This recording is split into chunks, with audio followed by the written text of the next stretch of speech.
The most surprising team to start off this season has to be the Clippers. Like before the season started, in my mind, there was a world where the Warriors were good, or the Rockets were good, or the Lakers were good, but you could not have convinced me that the Clippers were going to be 11-7 through the first 18 games, especially if Kawhi Leonard was not going to play a single second. Like before the season started, in my mind, one of the reasons why I was so out on the Clippers is because the talent level had dropped so dramatically. For better or for worse, Paul George was leaving to go to the opposite side of the country. Kawhi Leonard, we found out that he wasn't going to be ready to start the season, and that was enough for me to say I'm out. It's going to be James Harden and a bunch of role players in the Western Conference. That just won't be good enough.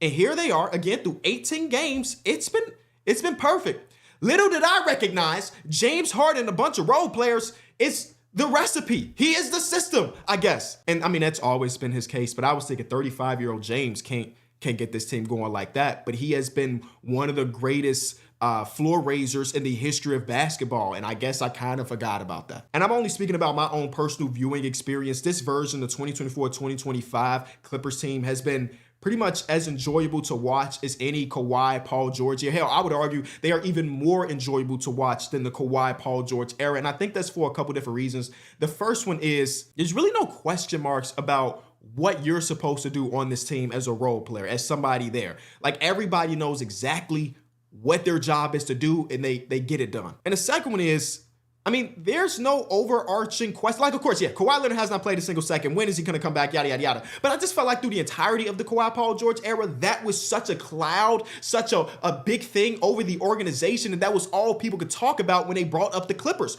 Will they be healthy? Can they be healthy? And yada, yada, yada. Now, again, Kawhi hasn't played, so there's still a little bit of a question mark, but it's kind of on the side.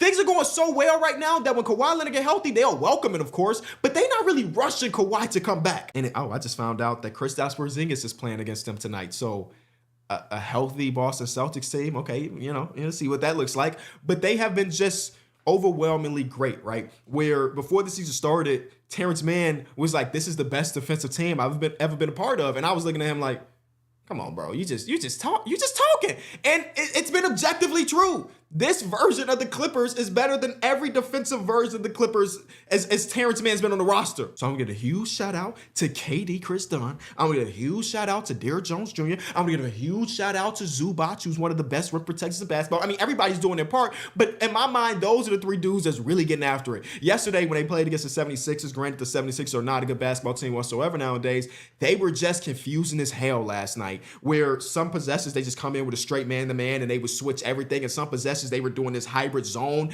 and it just felt like the 76ers had no idea what the hell to expect from possession to possession, and guys like KD and Derrick Jones Jr. hounding the younger, smaller guards. It was, if you're a Clippers fan, it was like a movie. And if you were a 76ers fan, it was also a movie, but the worst kind of movie. Before the season started, this happened. Jeff Van Gundy agrees to be Clippers lead assistant, and Jeff Van Gundy basically became the most talked about assistant coach hiring maybe in the history of the league, which is crazy. And then there was an article in The Athletic where they kind of talked about what he was going to do for the team. When the Clippers lost Paul George and Russell Westbrook, who were mostly known as vocal leaders, and they were asked who's going to be that guy now, and they said it was going to be Jeff Van Gundy. He'll be the guy. My mic is in the way. He's going to be the guy to make sure that we set the tone, make sure we're talking defensively. And we got to be a loud talk team. We got to talk our coverages, understanding what we're doing. And Jeff Van Gundy's done a great job of setting the tone early on. And I'm just a nerd for stuff like this, where the NBA is so different than the NFL, but I'm seeing it kind of merge in a way where you're seeing, more highly touted and talked about specialists on the coaching staff. Where if you look at the Golden State Warriors, Terry Stotts is like their offensive coordinator, if you will, and then Jerry Stackhouse is like their defensive coordinator. Jeff Van Gundy for the Clippers is their defensive coordinator. And the resume speaks for itself. This is Jeff Van Gundy's defenses throughout the course of his career, where as you're gonna see, this is the defensive efficiency, they've always just been great. And this current Clippers team, as of right now, as I'm recording this video, is a 5th ranked defense in all of basketball, even without them having some of the same defensive tools as other teams that he's coached. And one of the defensive philosophies for the Clippers this season is do not allow the opposing team to get second chance opportunities. They are very first in the league in offensive rebound rate for the opposing teams. They're just not letting you get your own misses, and that is allowing them to, of course, get more possessions and stop you. Well, that's their identity. It's the defensive side of the ball. They got a bunch of people that will hound a ball handler for 94 feet and a bunch of people that'll get all into you because their offense has not been good.